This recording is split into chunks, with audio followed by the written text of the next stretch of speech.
Assalamualaikum warahmatullahi wabarakatuh. Alhamdulillah, wassalatu wassalamu ala sayyidina maulana rasulillah wa ala alihi wa ashabihi wa man tabi'ahu wa nasarahu wa wala hamma ba'dah.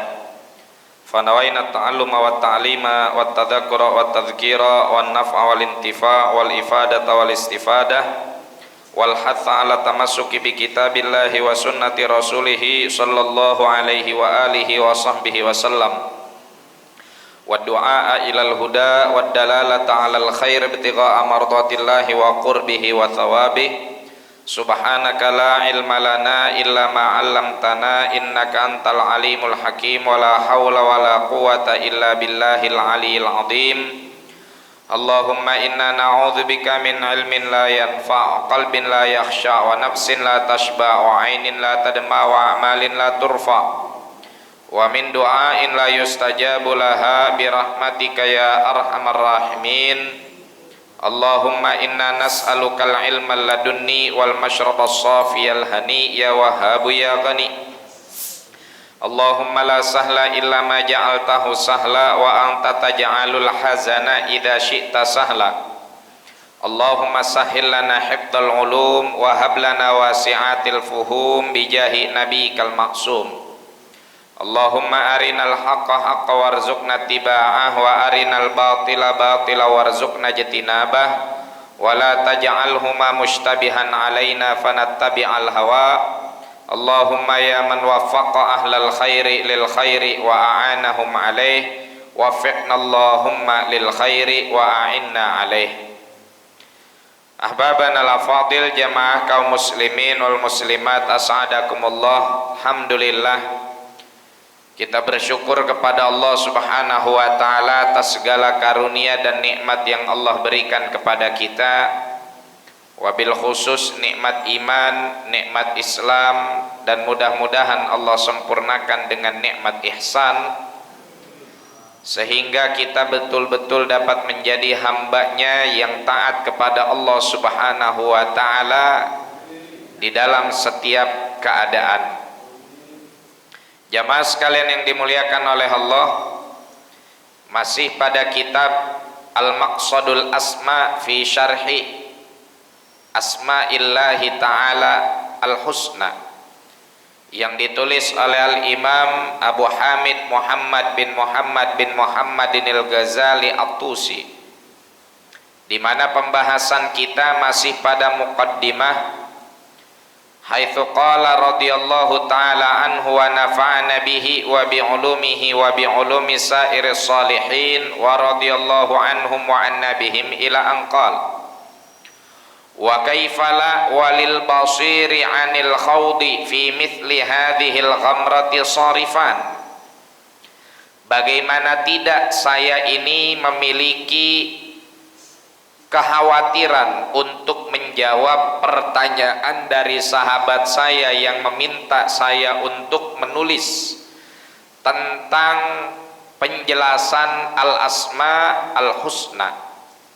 Bagaimana tidak saya memiliki kekhawatiran terhadap hal tersebut,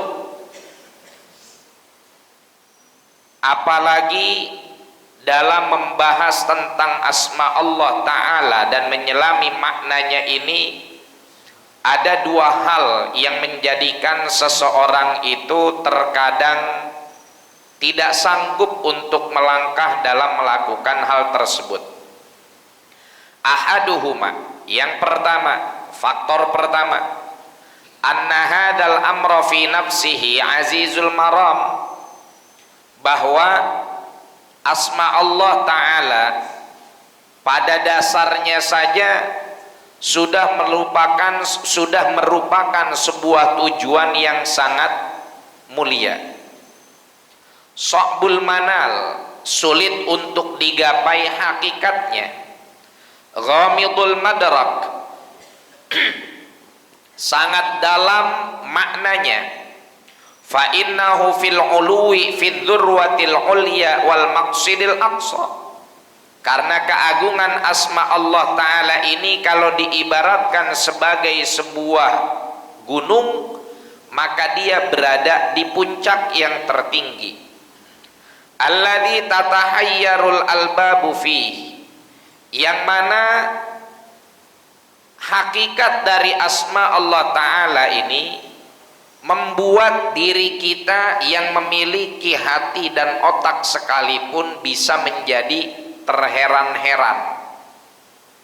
Wa tankhafidu absarul uquli duna mabadi, bahkan ukul kita, pikiran kita pun pasti akan tunduk terhadap makna dari nama-nama Allah Subhanahu wa Ta'ala tersebut. Fadlan an aqasi, apalagi kalau sampai harus menghitung dan juga mendetailkan maknanya. Wa min aina lil quwwatil basyariyati an tasluka fi sifatir rububiyyati sabilal bahthi wat taftish, dari mana bisa kita menghasilkan kemampuan manusia untuk dia mengecek, ya, hakikat dari sifat-sifat Allah Subhanahu wa Ta'ala. Wa anna tutiqu nurash syamsi absarul khafafish, sebagaimana burung hantu tidak dapat melihat cahaya matahari. Jamaah sekalian yang dimuliakan oleh Allah, dalam muqaddimah ini Al-Imam Al-Ghazali menjelaskan kepada kita bahwa apa yang diminta oleh sahabatnya ini, yang beliau sudah anggap sebagai saudaranya ini, ya, walaupun sejatinya setiap mukmin itu bersaudara, innamal mu'minuna ikhwatun fa aslihu baina akhwaikum. Ini merupakan pertanyaan yang amat sulit untuk dijawab, permintaan yang amat rumit untuk dikabulkan. Kenapa? Nggak tanggung-tanggung minta dijelasin tentang asma Allah. Kenapa dianggap oleh Al-Imam Al-Ghazali ini adalah sesuatu yang sangat rumit? Kata beliau alasannya ada dua. Yang pertama inilah yang kemudian beliau sebut sebagai bahwa apa yang dimaksud dari mengetahui asma Allah itu dianggap sebagai sebuah kerumitan dan kesulitan, karena memang pada dasarnya asma Allah itu sendiri adalah sesuatu yang azizul maram. Dia merupakan perkara yang amat sangat mahal, yang kalau diibaratkan sebagai sebuah pegunungan, maka ia berada di puncak tertinggi dari gunung tersebut, ya. Kenapa Imam Al-Ghazali menyamakan ini atau mengumpamakan ini sebagai sebuah pegunungan, sebagai sebuah puncak? Bukan berarti ingin menyamakan Allah dengan makhluknya, walillahil matsalul a'la. Tapi yang dimaksud adalah bahwa kita saja untuk menggapai puncak tertinggi, kalau naik gunung, orang hiking, semakin tinggi gunungnya semakin rumit rintangannya, semakin tinggi puncaknya semakin berat medannya. Jangan kita pikir Gunung Everest dia mah enak, nggak ada pohon-pohonan, dia mah enak, nggak ada ranting-ranting, nggak ada hewan buas, jalanannya enak tuh, dia mah es doang tuh, tinggal kita bawa tusukan biar kita bertahan udah cukup. Kata siapa? Justru medan yang seperti itu lebih rumit, ya, ketimbang Bapak Ibu cuma naik gunung Sahari. Gampang gunung Sahari mah, tinggal nyetar motor nyampe sono nyampe, ya nggak ada yang ditanjak kalau dia mah. Ya tapi kan karena nggak ada yang ditanjak, ya makin mudah bagi kita, karena memang bukan sebuah pegunungan, ya. Atau kalau mau di Cipondono namanya doang kampung gunung, gunungnya udah nggak ada. Atau kita naik Gunung Santri, pernah ziarah ke Gunung Santri, udah dibikin tangga-tangga kayak begitu. Kenapa jalannya mudah? Karena gunungnya pendek. Orang naik Gunung Salak sama, karena dia medannya, karena dia tingginya gunung tersebut dari daratan atau dari permukaan laut, apa bahasa anak gunungnya tuh MDPL ya, maka tidak sesulit rintangan kalau kita naik Gunung Everest. Naik Gunung Everest itu jangan dilihat, oh ini nggak ada pohonnya, nggak kayak kita lagi naik Gunung Salak atau lagi naik Gunung Cermai atau lagi naik Gunung Rinjani. Siapa bilang itu adalah medan yang mudah ditaklukkan? Sulit untuk ditaklukkan. Satu, cuaca ya, sangat dingin, bisa menyebabkan penyakit hipotermia ya. Kita jangan kata ampe ke salju sono, tibang kelamaan tinggal di Ciledug, dibawa ke Lembang aja meriang. Kulit kita kan tepok ya. Apalagi kalau sampai harus merasakan cuaca yang minus di bawah 0. Nah, ini dijadikan sebagai sebuah perumpamaan oleh Al-Imam Al-Ghazali bahwa ini nama-nama yang agung, nama yang luar biasa. Tidak mudah bagi kita untuk bisa mengetahui hakikat makna dari asma Allah. Wala ya'lamu haqiqata asma'ihi illahu. Tidak ada satupun yang mengetahui hakikat dari nama-nama Allah Subhanahu wa ta'ala kecuali Ia sendiri. Subhanallah. Alladzi tatahayyarul albabu fi. Yang mana kita ini sebagai makhluk ya, tentunya ketika kita ingin memahami asma Allah, sering kita dihadapkan pada sebuah kenyataan bahwa makna-makna dari nama-nama Allah ini luar biasa, bisa bikin hati kita ini menjadi bingung ya, bisa bikin hati kita menjadi bingung. Kenapa menjadi bingung? Taib, misal ada pertanyaan dalam asma Allah disebutkan Wallahu alladzi la ilaha illa huwar rahmanur rahim. Ar-Rahman Ar-Rahim, Maha Pengasih, Maha Penyayang. Taib, lihat ke belakangnya lagi, ada Al-Muntaqim. Zat yang Maha membalaskan atas sebuah kedzaliman. Loh, Zat yang Maha menyiksa bagi orang yang melakukan kesalahan. Mulai mikir, jadi sebetulnya Tuhan ini sayang atau menyiksa? Kalau sayang, kenapa harus menyiksa? Tatahayyarul uqul. Ini baru sekedar contoh sederhana ya, dari bagaimana kok di satu sisi Allah Subhanahu wa ta'ala menamakan zatnya, mensifati dirinya dengan sifat Rahman, dengan sifat Rahim, akan tetapi ia juga mensifati dirinya dengan sifat Al-Muntaqim. Wahakada ya. Maka dari itu kata Imam Al-Ghazali, tatahayyarul albab, hati kita pun akan dibuat sulit dan dibuat heran terhadap apa sih sesungguhnya makna dari sifat-sifat Allah Subhanahu wa ta'ala. Wa min aina lil quwwatil basyariyati an tasluka fi sifatir rububiyyati sabilal bahthi wat taftish. Dan bagaimana bisa, dari mana kita bisa mendapatkan satu kekuatan dan energi bagi manusia ini untuk bisa mengetahui hakikat sifat Allah Subhanahu wa ta'ala ya? Dari mana kita punya energi untuk bisa menempuh jalan mencari makna yang hakiki dari setiap sifat-sifat Allah Subhanahu wa ta'ala ya. Maka dari itu kesulitan ini menunjukkan kepada kita bahwa lagi-lagi kita ini adalah manusia,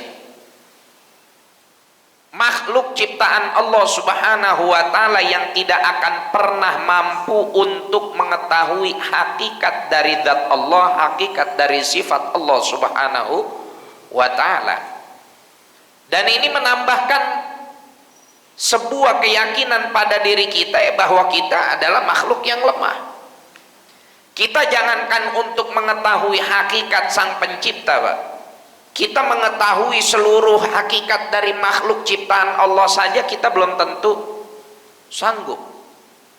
Ya. Kita belum tentu bisa untuk kemudian mengetahui secara detail, nggak usah semua deh, satu aja dari makhluk Allah.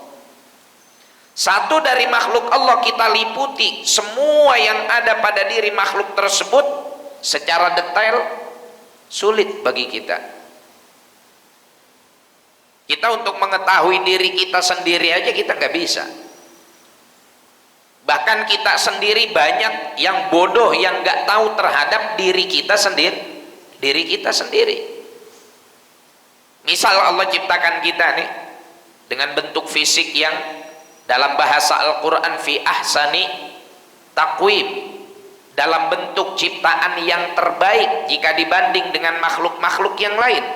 Sudahkah kita mengetahui secara detail apa yang ada pada diri kita, anatomi tubuh kita?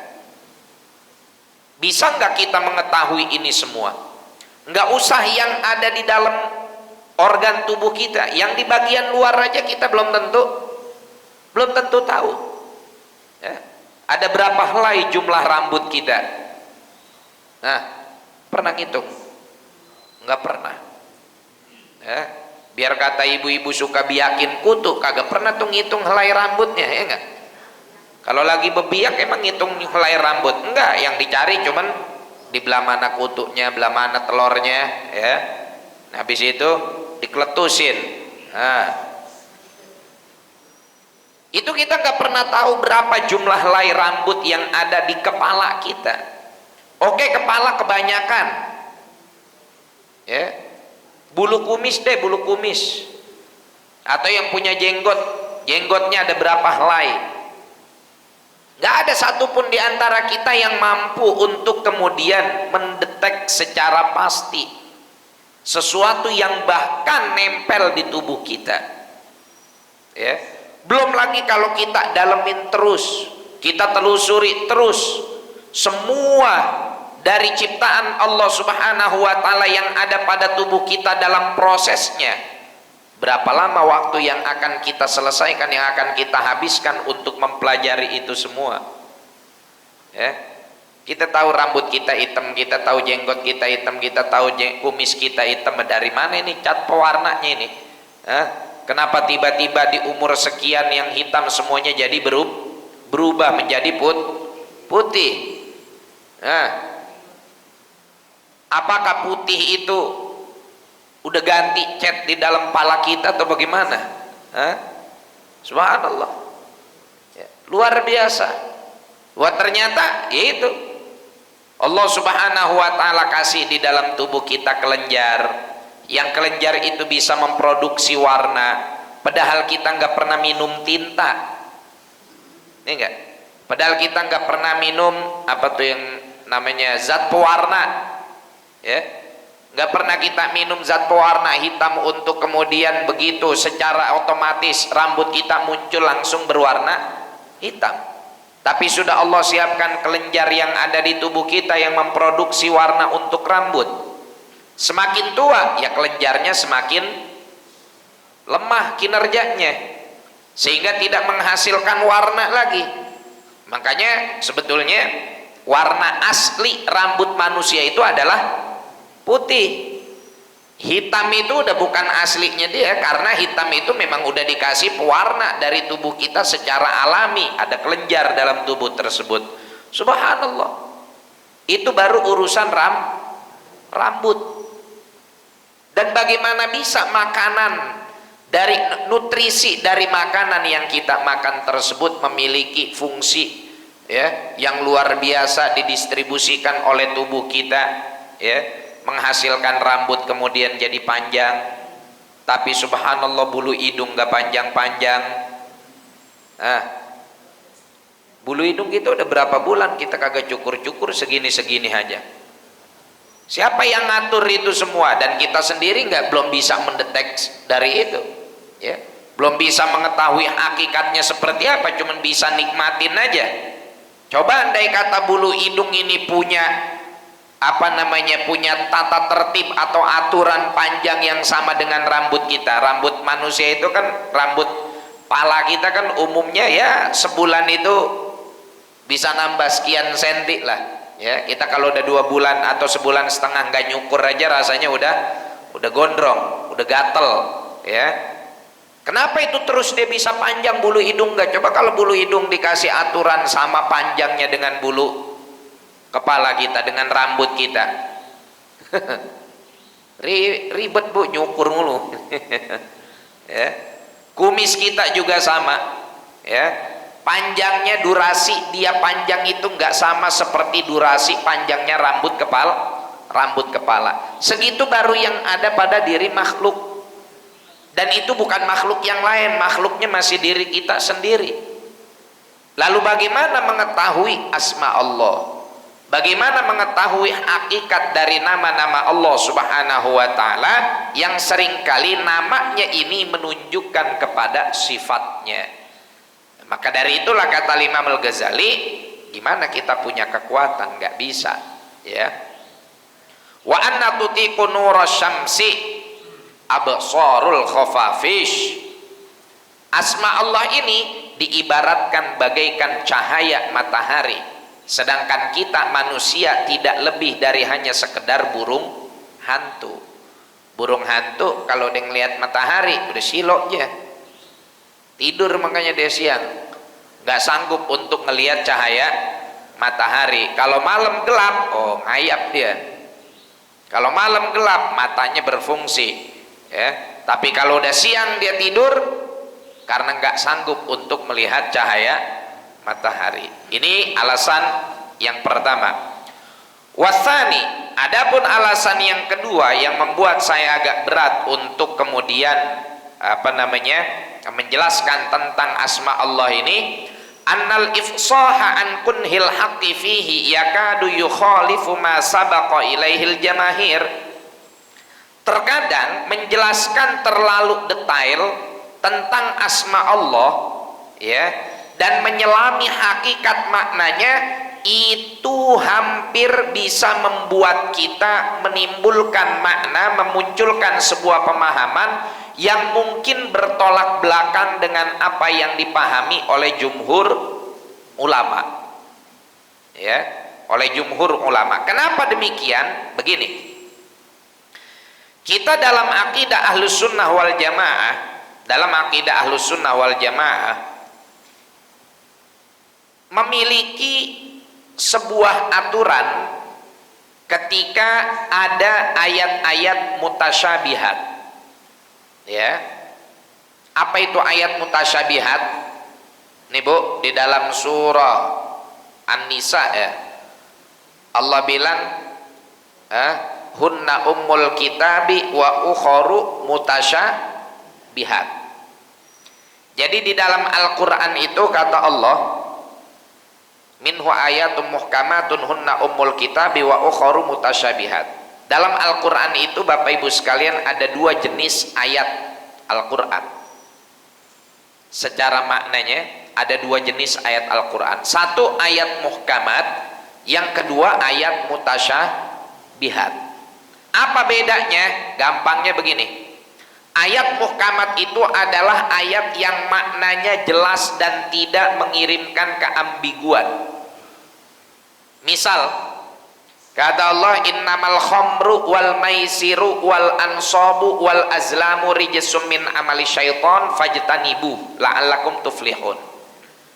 Sesungguhnya yang namanya khamr, ya, minuman yang memabukkan, wal ansab wal azlam, innamal khamru wal maisir, perjudian, ansab mengundi nasib dengan panah, wal azlam, ya, mengundi nasib dengan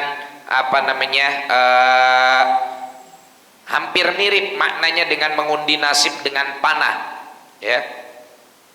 Terus kata Allah, rijsun min amali syaitan, najis, bagian dari perbuatan setan. Fajtanibu, jauhilah oleh kalian la'allakum tuflihun, agar kalian menjadi orang yang beruntung.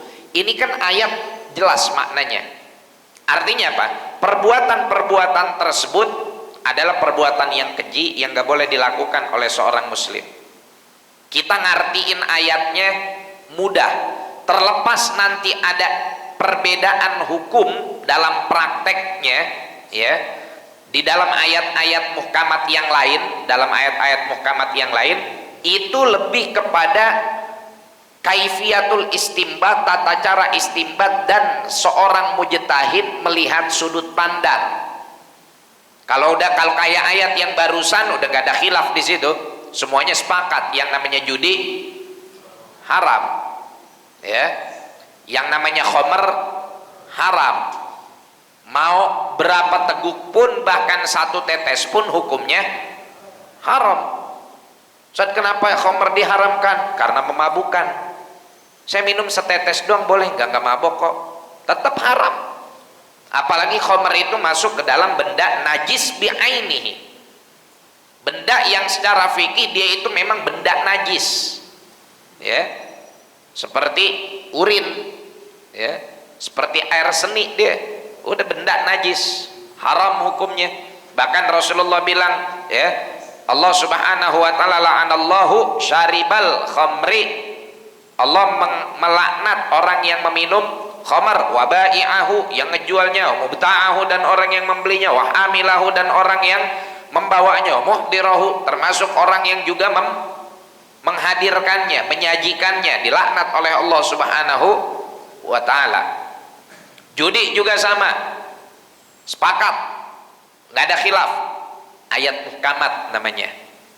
Ada ayat muhkamat yang menghasilkan perbedaan, ya, tapi tetap maknainnya itu bagi para ulama itu gampang. Cuma berbeda praktek hukumnya karena misalkan ngelihat dari dalil yang lain, ya, atau misalkan menganggap apakah ini ayat mansukhoh atau ayat nasikhoh, ayat yang sudah terhapus atau ayat yang menghapus. Misalkan contohnya wal mutallaqatu yatarabbasna bi anfusihinna thalathata quru, perempuan yang dicerai, ya, oleh suaminya, yatarabbasna bi anfusihinna thalathata quru, maka dia punya masa iddah 3 quru. Apa artinya 3 quru? Kata para fuqaha, dalam bahasa Arab qur'un ini artinya ada 2. Satu artinya haid, satu lagi artinya suci. Jadi thalathata quru, perempuan itu masa iddahnya 3 kali apa? 3 kali haid apa 3 kali suci? Ini yang jadi pertanyaan, ini yang jadi permasalahan. Kita mau maknain apa? Maknain quru ini haid atau maknain quru ini adalah suci? Karena dua-duanya secara bahasa qur'un itu artinya suci juga, haid juga, dan ini adalah perkara yang bertolak belakang. Jadi sebetulnya suci apa haid? Nah, disinilah kemudian khilaf di antara para ulama. Kita dalam madhab syafi'i, perempuan itu, ya, dia selesai, dia punya masa iddah 3 kali suci. Makanya nggak boleh, ya, mentalak perempuan dalam keadaan haid. Nanti jadi lama dia masa iddahnya. Perempuan lagi haid ditalak, talaknya mesah, cuman haram, ya, dosa tuh yang mentalak. Ditalak lagi haid, berarti dia nunggu berapa kali suci? 3 kali suci, ya. Lagi haid ditalak, besok suci, haid lagi, suci lagi, haid lagi, suci lagi, sucinya kelar baru kemudian dia selesai masa iddah. Tapi kalau ditalak sedang dalam keadaan suci, maka di mana di masa suci tersebut dia ditalak, ya udah, itu udah masuk ke dalam masa iddah. Nah, tapi madhab Hanafi lain cerita. Mereka bilang thalathata quru, 3 kali haid. Kenapa bisa ada perbedaan? Katanya ayat muhkamat, ayat yang jelas, ayatnya jelas, maknanya juga jelas, tinggal bagaimana pola istimbat hukumnya. Nah, ini yang kemudian pada akhirnya menjadikan perbedaan. Beda dengan ayat mutasyabihat. Apa itu ayat mutasyabihat? Contoh, innallaha 'alal arsyis tawa. Ya, innallaha 'alal arsy istawa. Sesungguhnya Allah beristiwa di atas arsy. Apa makna istiwa dan apa makna ala di sini? Apakah makna ala di sini artinya di atas? Kalau ala di sini artinya di atas, apakah di atas di sini adalah makna yang menunjukkan kepada jihah, kepada arah tertentu? Kalau ini kita artikan alanya, oh ini menunjukkan kepada arah tertentu. Nah ini bahaya. Kenapa? Kalau begitu Allah Subhanahu wa ta'ala adalah zat yang butuh kepada tempat. Nah, kalau kita katakan Allah itu artinya adalah al-jihah, kita kan sering artiin Allah itu di atas, ya kan? Ya. Khotobal khotibu alal mimbar. Seorang khotib sedang berkhutbah di atas mimbar. Tapi apakah Allah itu artinya selalu al-jihah, arah, ya, menentukan sebuah arah, yang mana sesuatu yang disebut Allah berarti dia berada lebih tinggi daripada yang menjadi majrurnya dia. Ini kan sesuatu yang rumit, maka disebut ayat mutasyabihat.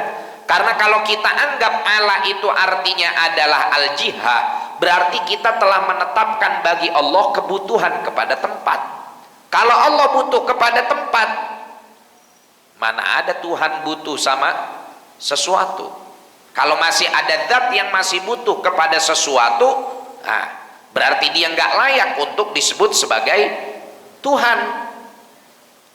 Karena setiap tempat, setiap arah adalah makhluk yang diciptakan oleh Tuhan.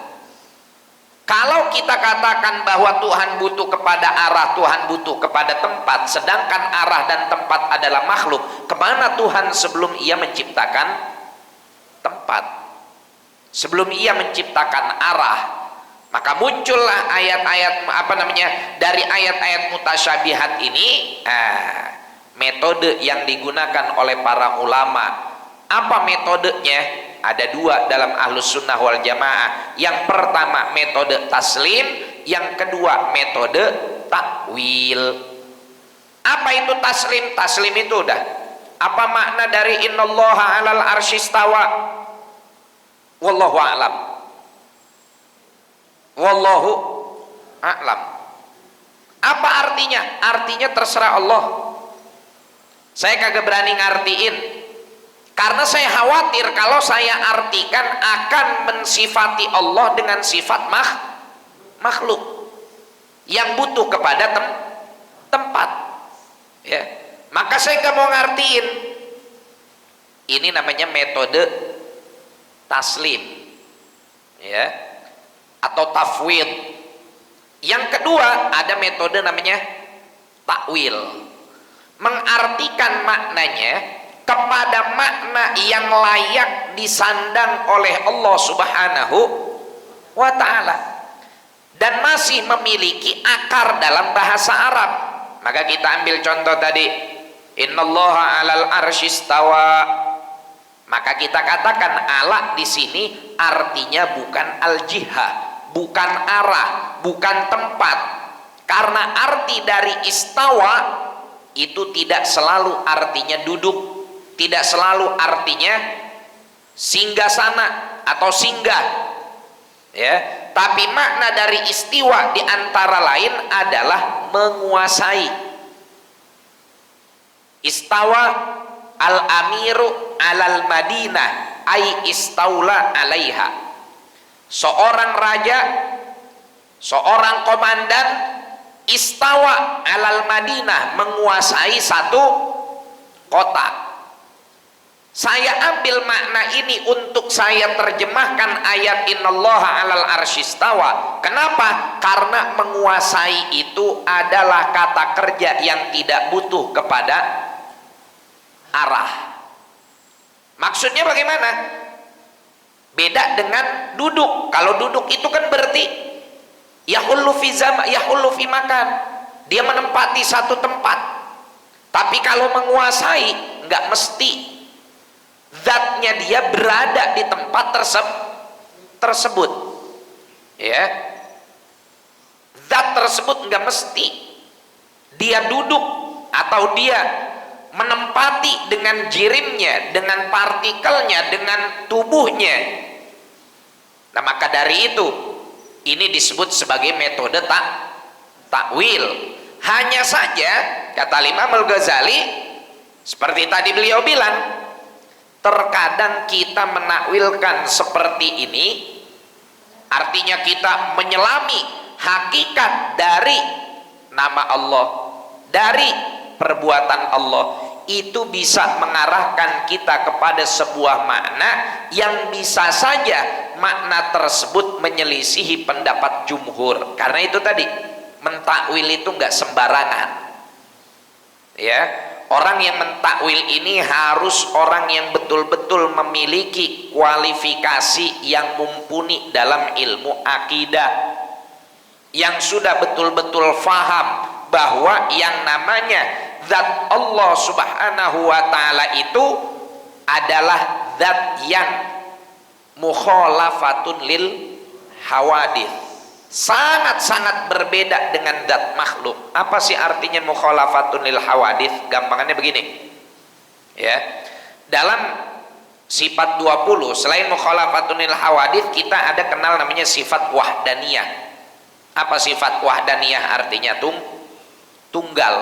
Apa sih yang dimaksud dari tunggal di sini? Ini mungkin agak sedikit rumit Bapak Ibu sekalian ya. Ini masuk dalam materi akidah sebetulnya. Taib. Yang dimaksud wahdaniyah dalam ilmu tauhid itu menafikan dari zat Allah, dari sifat Allah, dari perbuatan Allah, ya. Sifat wahdaniyah ini meniadakan. Apa sih fungsi sifat wahdaniyah? Balik lagi ya, tolong fokus. Apa fungsi dari sifat wahdaniyah? Fungsi dari sifat wahdaniyah yang artinya tunggal, yaitu menghapuskan dari zat Allah, dari sifat Allah, dari perbuatan Allah segala sesuatu yang mengarah kepada angka yang lebih dari satu.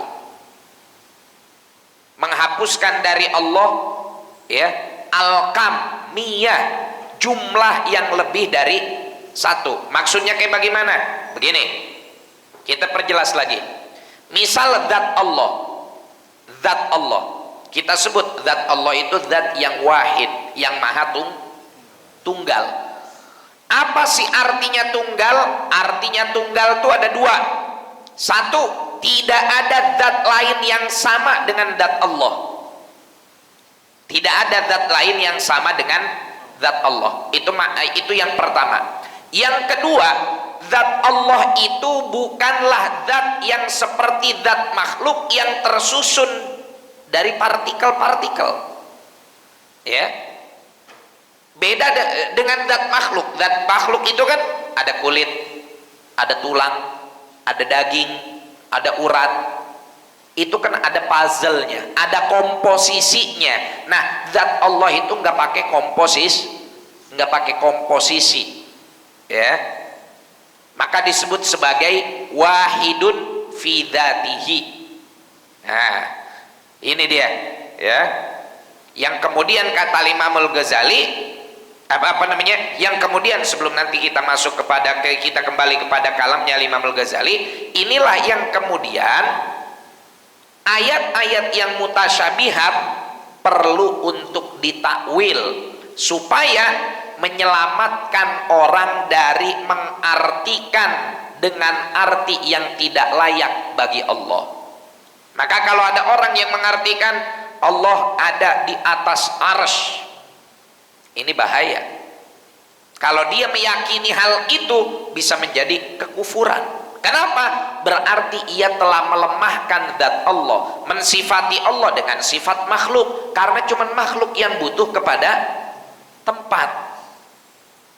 Ya, maka ditakwillah ayat tersebut supaya umat tidak terjebak kepada makna yang bisa membuat orang kepada kekufuran. Tapi perbuatan tapi pekerjaan ini enggak gampang, kata Imam Al-Ghazali. Ini adalah sesuatu yang sangat rumit, karena bisa saja mentakwilkan ini akan membawa kita kepada makna yang yukhaliful jumhur, makna yang mungkin berbeda dengan apa yang disampaikan oleh jumhur ulama. Taib. Kemudian wa fitamul khalqi anil adati wa ma'lufatil madahibi asir. Kata Imam Al-Ghazali, memutuskan kebiasaan seseorang atas ketergantungannya terhadap madhab tertentu ini sesuatu yang sulit. Fitom itu apa artinya? Fitom itu arti dasarnya adalah nyapih ya. Baik nih, udah 2 tahun nyusu, kan nyapihnya rada susah ya Bu ya. Kadang diolesin daun paya, ya kan, biar tuh anak begitu dia jilat pahit. Tapi kan kalau dia lapar, dia pengen nyusu, dia masih nangis, masih pengen lagi walaupun tahu pahit, sulit nyapih. Akhirnya tetap nangis, nah, pengen lagi nyusu lagi. Begitu nyusu, baru nih baik kapok nih, ya, berhasil nih nyapih nih. Kenapa? Karena ternyata ganti, bukan rasa daun payak lagi, ini bau gudang garam filter nih. Nggak taunya bekas bapaknya ya. Udah tuh, sulit tuh proses menyapih bayi itu sulit. Sama kayak kita, ada orang terbiasa bermadhab dengan madhab tertentu, lalu kita minta dia pindah ke madhab yang lain, susah ya, perkara yang susah, walaupun madhab tersebut masih madhab yang mu'tabar, dan kita pindah karena memang tujuannya adalah sesuatu yang yang maslahat buat umat. Misal begini, misal kita di sini madhab Syafi'i, berangkat ke negeri Maliki, ya, ke negeri Maliki, madhab Maliki, misalkan ke Tunisia, beda tuh prakteknya, susah. Kita kebiasaan pakai madhab kita, balik lagi, ya. Kayak misalkan apa contohnya, sholat subuh di sono aja mah kunutnya bukan lagi di i'tidal kunutnya, ya, kunutnya madhab Maliki, bacaannya pun berbeda dengan bacaan kunut kita. Itu karena kita terbiasa dengan madhab kita, maka dipaksa pindah ke madhab lain, sulit. Apa sih yang dimaksud Imam Ghazali? Itu tadi 2 madrasah tadi, madrasah tafwid atau taslim yang oleh terserah Allah deh maknanya, dengan madrasah takwil. Nah, inilah yang kemudian orang kalau udah terbiasa di madrasah taslim harus ngikutin madrasah yang mentakwilkan sifat-sifat Allah, nama-nama Allah yang sesuai dengan zat Allah Subhanahu wa taala, sesuai dengan sifat-sifat ketuhanan. Ini sesuatu yang sulit, ya. Wa janabul haqqi yajillu an ayyakuna masyra'an li kulli warid aw yattali'a alaihi illa wahidun ba'da wahid. Ya, tentunya zat Allah Subhanahu wa taala adalah zat yang maha agung, yang maha luar biasa, ya, terlalu agung, terlalu hebat, terlalu tinggi untuk bisa diteliti, untuk bisa diketahui hakikatnya oleh makhluk. Itu tadi, jangan kata kita mengetahui hakikat Allah, kita mengenal hakikat diri kita sendiri aja kita masih sulit. Dah, kepala sekolah udah ngebel. Wallahu a'lam. Terakhir kata Sayyidina Abu Bakar As-Siddiq radhiyallahu taala anhu wa ardhah, wal ajzu andarkil idraki idraku, wal ajzu andarkil idraku. Kelemahan kita untuk mengetahui hakikat Allah Subhanahu wa taala, ketidakmampuan kita untuk mengetahui hakikat sifat Allah, ya, kita nih nggak mampu nih, waduh saya nggak mampu lah, untuk mengetahui hakikat sifat Allah, ya, itulah pengetahuan yang sesungguhnya. Ketidakmampuan kita untuk mengetahui hakikat sifat Allah, hakikat nama Allah, itulah pengetahuan yang sesungguhnya. Tapi terus kenapa Imam Al-Ghazali tetap dijelasin?